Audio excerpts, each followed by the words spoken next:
Não são só os humanos que as sentem. As alterações climáticas estão a fazer com que as próprias árvores alterem comportamentos.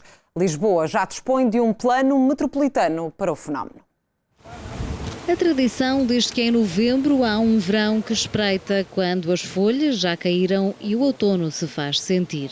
Na verdade, as alterações climáticas têm trazido temperaturas mais estranhas para a época do ano. E se para os humanos a adaptação nem sempre é fácil, para as árvores então a exigência é ainda maior. As árvores, como são espécies de crescimento lento, demorarão também muito tempo de estarem plenamente adaptadas. A estratégia que elas para já encontraram de se adaptar é aí preciso precisamente perder de folha para evitar uma transpiração tão elevada. Neste caso, isso é típico do outono, portanto, quando os dias começam a ficar mais pequenos e mais frios, as árvores largam a folha, uma grande parte delas, não todas. Neste caso, o que se passa é outro caso, que nós vimos nos plátanos e noutras árvores, muito também nos lódãos.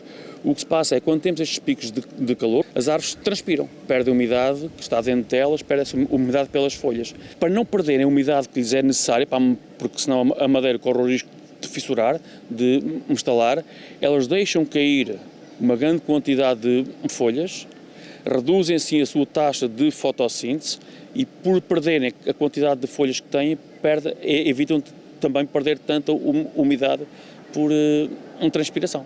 Isso explica a quantidade de folhas que em pleno agosto já estavam caídas pelo chão.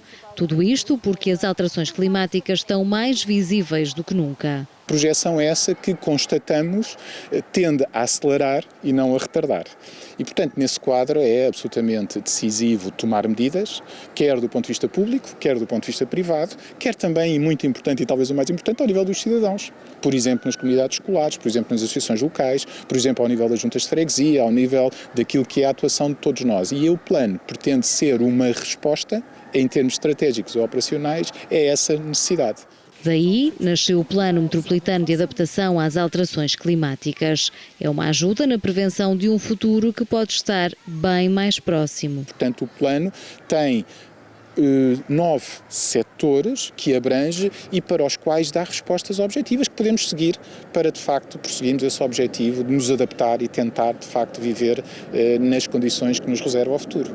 Por exemplo, as cheias e inundações, que num cenário que parece paradoxal, ou seja, de cada vez menor precipitação, projetamos cerca de menos 20% de precipitação até ao final do século, mas vamos ter algo muito importante, é que vamos ter essa precipitação que é menor, vai cair cada vez mais concentrada em menos dias. E, portanto, o que é que nós podemos fazer? Temos de estar preparados, de facto, e as cidades têm que estar preparadas. Por exemplo, o plano de drenagem de Lisboa, que foi aprovado pelo anterior Executivo e que este Executivo está a prosseguir em termos de execução, é absolutamente fundamental para nos proteger a nós e para nós, enquanto cidadãos, quando essas cheias torrenciais em termos de inundações urbanas vierem, podermos ter meios de resposta para essas questões. Os meios de resposta começam a existir num mundo novo onde todos estamos em adaptação.